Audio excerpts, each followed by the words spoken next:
안녕하세요. 중수돌입니다. 오늘은 5월 8일, 월요일 장 마감 후고요. 오늘 코스닥은 0.33% 하락 마감하였고, 코스피는 0.49% 상승 마감하였어요. 뭐, 좀 갈렸다? 라고 볼 수는 있는데, 뭐, 어떻게 보면 그냥 상승하는 시장이었다라고 봐야 되는 게 맞을 것 같고요. 전날이라고 봐야 되나요?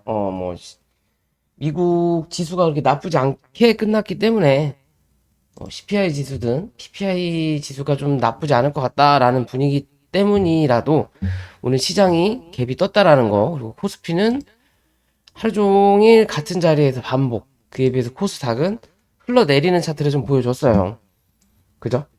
상승시켰던 걸 다 반납했다라는 거고, 어, 지수의 흐름으로 보면 저번 주에도 말씀드렸지만 코스피는 나쁘지 않다.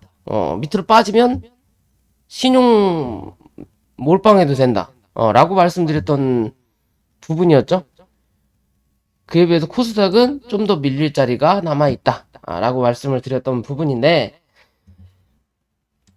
오늘 투자자 현황을 보면, 코스닥은 외국인 매도세가 좀 나왔고요. 그래도 오후장에 좀 끌어당기는 모습.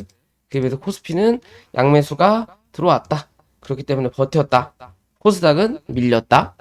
최근에 많이 올라왔던 코스닥 종목들, 양극재든 뭐든 그 위주로 좀 많이 밀렸다라는 거고요. 시장이 빠졌는데, 희한한 흐름이죠. 시장이 빠졌는데, 하락 종목보다 뭐다? 상승 종목이 더 많아요.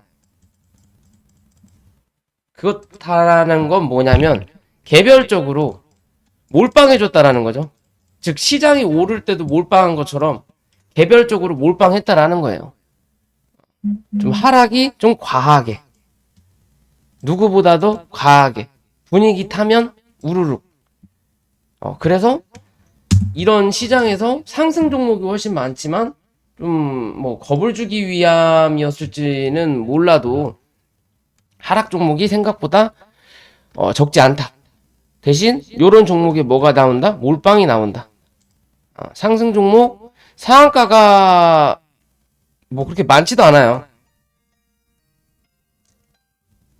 음.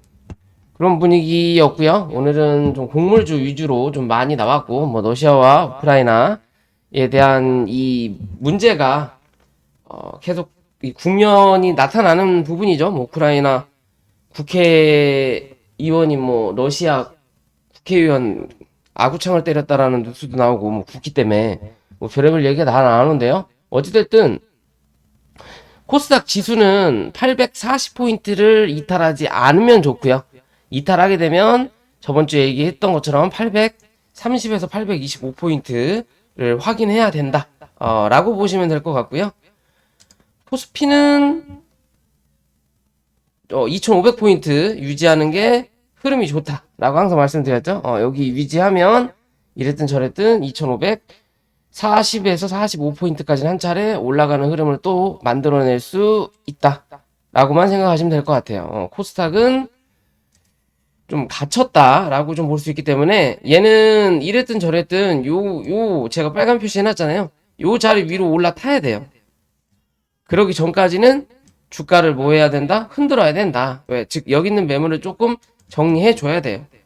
거래량이 터졌던 자리도 있기 때문에 이 자리를 빠르게 회복하기 위해서는 거래량이 필요하든 아니면 흔들든 둘 중에 하나가 나와야 시장은 반등한다. 코스닥이 반등한다 라고 보시면 된다라는 거고요.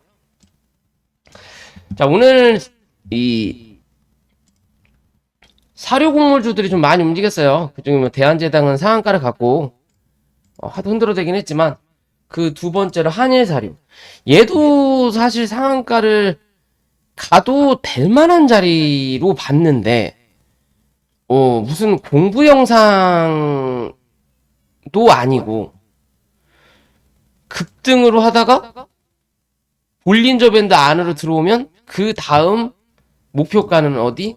볼린저 밴드 상단이다. 항상 제가 강조하는 부분이거든요. 근데 오늘 그걸 확인을 하고 윗꼬리를 달았어요. 근데 사실, 그러기에는 거래량이 너무 많이 터졌어요. 즉, 뚫어도 되는 자리인데 굳이 뚫지 않았다라고밖엔 저는 보여지지가 않아요. 11시를 기점으로 거래량을 죽여버렸다라는 거죠. 그죠? 거래량을 죽이면 훅 밀려도 되는 부분인데 그렇지는 않고 주가를 슬금슬금 눌렀다가 눌릴만 하면 누군가 또 끌어당기고 계속 그런 흐름이 나타났어요. 그럼 누군가 둘 중 하나겠죠? 팔던지 아니면 모았던지. 그럼 어떻게 보면 이 최근의 행보는 기존에 이 물려있는 자리가 많은 자리란 말이에요. 그죠? 누가 보더라도 매물이 많은 자리. 그리고 기존에서 여기서 영상 한번 제가 찍었죠. 얘는 이제 뭐 아니면 도다. 못 버텨내면 이제는 또 3, 4개월 하몽차사 해야 된다. 그죠? 저번 주에 제가 말씀을 드렸던 부분인데 거의 다 죽일 것처럼 죽여놓고 또 땡겼다라는 거죠. 결국 요 자리가 매집의 흐름이다. 그럼 이제는 이 종목은 이랬든 저랬든 6,350원은 절대 이탈하지 말아야 되는 자리가 나온다라는 거고요. 내일 시가가 위로 7,000원 위로 갭이 뜨면 뜰수록 뭐다? 흐름은 훨씬 좋다라는 것만 생각하시면 될 것 같습니다. 그렇지 않으면 7,000원에서 또 여기 고점을 내일 한번 확인할 수 있어요. 이 자리를 뚫어 못 올리면 뭐 한다? 또 윗꼬리 달고 다시 6,300원대를 또 확인하러 내려와야만이 그 다음 행방을 또 알 수 있다. 라고 봐야 될 것 같고요. 뭐 곡물주들이 그렇게 나쁘진 않아요. 나쁘진 않은데 뭐 무턱대고 무조건 간다라고도 할 수는 없는 그림이에요. 즉 단기적인 관점에서 분명히 오를 구간은 분명히 있는데 이 구간을 확인하고 나서 여기서 거래를 빵 터트리면서 뚫어 올려서 지지받지 못하면 다시 나락의 차트로 갈 수 있는 그림이라는 거예요. 즉 위에 매물이 적지 않다 라는 관점인 거고요. 신성홀딩스는 얘도 8,250원 정도 요 자리 이탈하지 않아야 된다라는 거고 또 뭐 미래생명자원은 많이 올랐기 때문에 못 간다라는 거예요. 얘도 갈 자리는 있다. 갈 자리는 있는데 그나마 이제 확연하게 분위기를 타는 흐름이 나타나니까 기존에 먼저 올랐던 애는 뭐한다? 약간의 수익 실현을 하는 구간이에요. 수익 실현을 하는 구간이다. 눌러준다라는 거죠. 왜? 눈에 띄는 종목이었으니까 먼저. 곡물이 또 가네? 그러면 뭐 미래생명자원부터 타게 되거든요. 왜? 얘가 기존의 대장이었으니까. 그냥 그런 관점이에요. 그런 부분인 거고요. 얘는 6,400원 이탈하지 않으면 어찌됐든 7,500원대를 다시 한번 도전하려고 할 거다 라고 생각하시면 될 것 같고 팜스토리도 나쁜 그림은 아니에요. 나쁜 그림은 아니지만 저항이 눈앞에 있다라는 거. 그러면 시가가 위로 뜨면 뜰수록 흐름이 좋아진다라는 거죠. 즉 지금은 불편한 위인데, 그러니까 매물을 위에 깔아놓고 밑에서 버티는 행국인데 이 매물만 위로 올려놓으면 뭐다? 얘가 대장이 될 수도 있는 거예요. 흐름이 한순간에 바뀔 수 있다라는 거. 근데 그 전까지는 된다라는 보장이 없다라는 거예요. 확실하게 얘가 간다라는 보장이 없다. 거래는 확실히 터트려놨고 위에 매물은 깔아놨고 요 매물 위로만 뚫어 올리고 매물 소화만 어느 정도 해 놓으면 그 다음은 어디? 요 자리는 그냥 주워 먹으러 가는 자리인 거예요. 어디까지? 요 자리까지. 요 자리는 그냥 주워 먹으러 가는 거예요. 못해도 3,000원 자리. 그리고 3,000, 운이 좋으면 3,500원 정도까지. 그런 흐름을 만들어낼 수가 있다. 대신 그러기 위해서는 매물이 확실히 또 이 흐름이 뭐 해야 된다? 이어져야 된다라는 거죠. 그때까지도 이 종목이 움직일 수 있게끔 수급을 넣어줘야 된다라는 거예요. 이해되시죠? 그런 관점인 거고요. 오늘 한미글로벌이 좀 많이 눌렸는데 사우디 관련된 종목이죠. 뭐 특별하게 뉴스가 나왔다라기 보기는 어려운 것 같고요. 그냥 시장이 누르면서 어느 정도 이 반등해서 올라왔던 자리, 이 종목에 대한 수익 실현이 좀 나왔다라고 좀 봐야 될 것 같아요. 이 종목은 35,000원을 이탈하지 않으면 어찌 됐든 35,000원까지는 한 번 더 올라올 수 있는 관점으로 판단하실 수 있다라는 거고, 사료주, 곡물, 뭐 고려산업도 뭐 아직 나쁘지 않아요. 고려산업은 5,200원대를 어떻게 뚫어 올리느냐는 거고요. 밑으로는 4,000,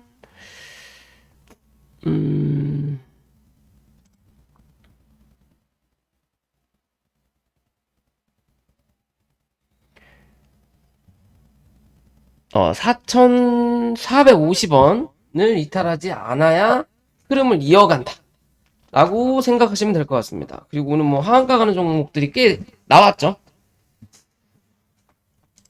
특히나 바이오니아가 좀 많이 나왔는데, 뭐 최근에 이 탈모 약 관련해서 좀 주가가 올라왔고요.